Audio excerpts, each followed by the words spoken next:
Elementary school, I guess my English was much better, of course, and I started doing well in school. I got so I really liked school. I liked my teachers and all that. That was a lot of fun.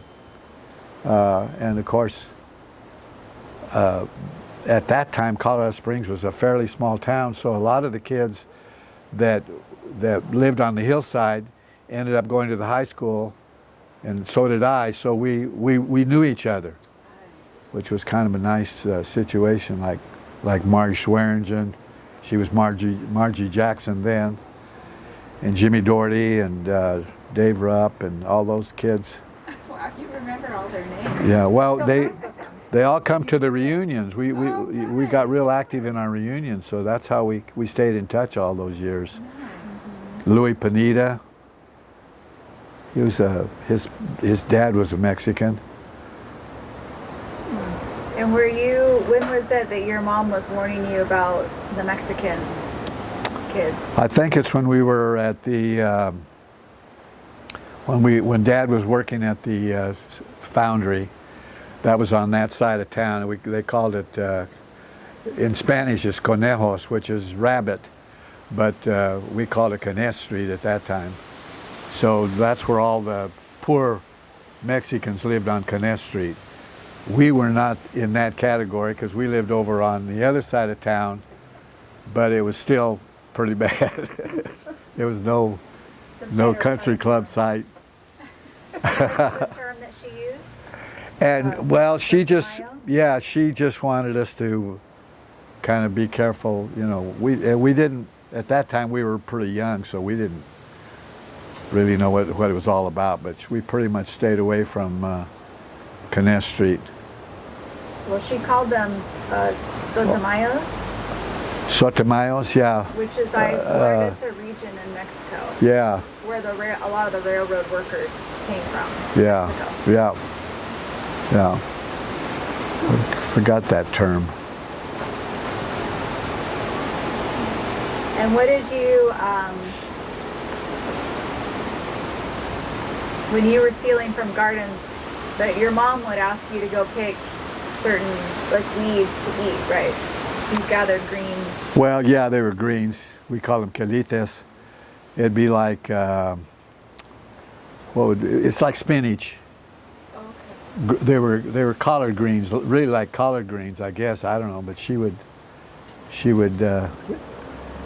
have us go get them, and then she would cook them up and leave them on the stove. So when she went off to work, we had something to. She'd make a batch of tortillas, leave them there, and beans too. Beans, yeah. Always had a pot of beans. She was fantastic. Yeah. She could get them. Were they flour tortillas or corn tortillas? No, flour. Yeah. Did she use a press? No. Just roll them out? Yeah, She didn't have any fancy stuff. yeah, she would, make the masa, the dough, and then she would flatten it out, and then she had a rolling pin, and nothing fancy. Wow. And then you would have popcorn sometimes? Yeah. Yeah. Quite a bit of that. Do you remember if Grandma was happy?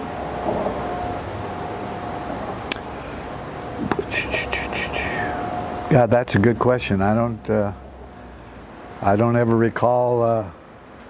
You didn't know that. I was not happy in many cases. I was, for some reason, upset about the divorce and all the moving around, and Dad having trouble getting jobs. It was not an easy life for them, and then to have 2 and 3 kids and all that. But I don't really remember how she was feeling. I guess mainly because she was pretty much working all the time. I mean, she was. Well, I wonder if, because you were the oldest at that point, since Phyllis wasn't around. Yeah. If you remember feeling like there was a lot put on you. I think that was part of it. Yeah, that I was probably in over my head, trying to, doing probably more things than I probably. But when you're little, at that age, I got involved in Boys Club. That's one of the things that helped me get because I could take Manuel and Anthony down to the Boys Club, and that was really our second home. Wow. Yeah. Hey, there's a Butterfly. not a monarch though, was it? No. That guy's been hanging around. He likes the salvia. Oh, somebody's crying over there. Yeah, I remember you reflecting on that in the past with me, Dad, about how the Boys Club was really instrumental Yeah. in some ways in helping you find your way to Yeah. have a better life. It did a number of things. It first of all gave us a place to keep us off the streets because, like I described earlier, we did a lot of crazy things as kids. And so the Boys Club was a place where I learned to play basketball because they had a gym there, and I played basketball all the time. And we got involved in shop. There was a building shop there where you could work the lathes and do all the stuff that you find in a wood shop. So there were just a lot of neat stuff. And then the other thing was, we got to know the director of the Boys Club. Tom Ho was his name. We used to call him Tom P-Ho. But he was really nice to us. He knew our situation, and he would take us home. We'd go to club in the evenings, and they would close. I think the club would close either 9 or 10 o'clock, and he would say, "Go get in the car. We're going home." And he would take us home. I don't know where he lived, but knowing him, he probably didn't live to where in the area where we lived. He probably lived on, Did he have his own family? Yeah, he had his own family, but I think they were older because he was older. So, and then there was another guy that was the guy that took care of the athletics and stuff at the Boys Club, Jack Rickert.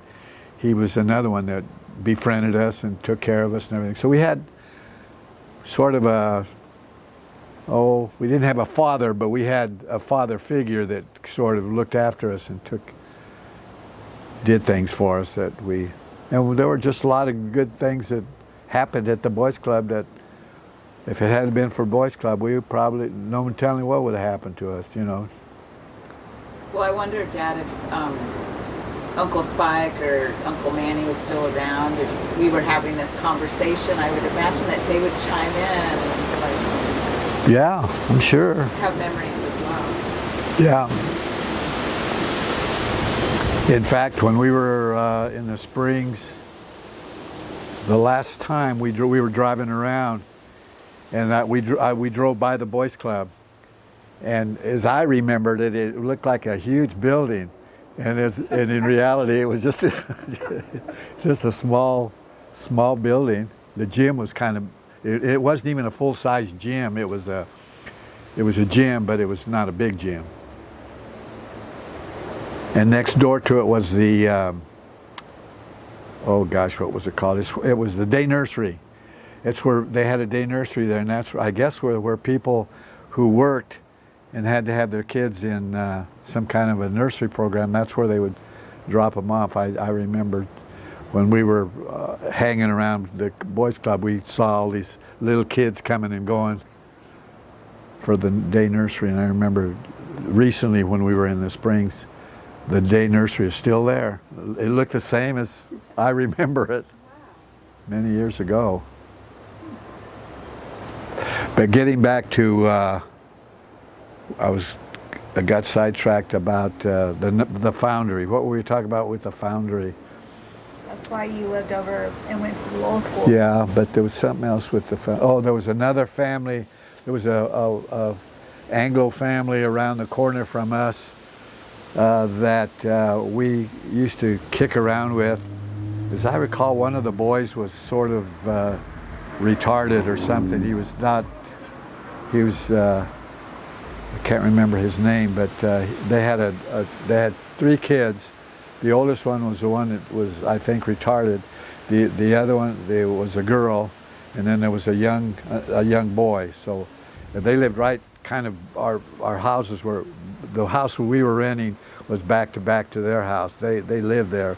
I don't think they were renting, but I don't know that for a fact. I don't recall all what.